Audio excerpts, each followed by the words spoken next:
The IVR tool seems like a real platform for call automation. I think I've heard you refer to it this way. And I'm going to call it out. It looks a lot like workflows, right? It looks very similar there. And that kind of got my gears turning. But there's only one action right now. So what other types of actions might we be able to expect in the future there? Yes, yes, Parker. It does look like workflows, and this was intentional partly. So we didn't go in kind of saying, "Oh, we want to build a workflow replica."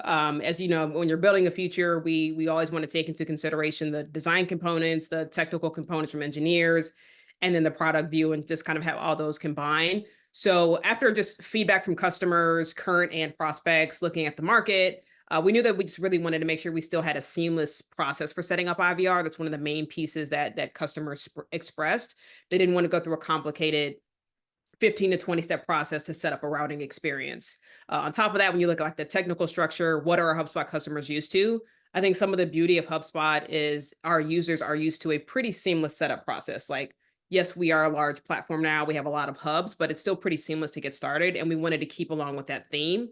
On the other side, we have Marketing Hub, which is a very large user hub, and workflows not only technically supported what some of our vision was, but there was also just a familiarity there. And it's like, great, we can actually have a win with some of our existing customers to build off that format. So we use the back end and front end framework and use workflows intentionally for that. Now, one of the main call outs is a lot of people say, okay, hey, this is great. It feels like workflows. Now, how can I add an email to it? We want to be very intentional of not creating a mini workflows or mini sequences. It's going to be very directed at solving for calling.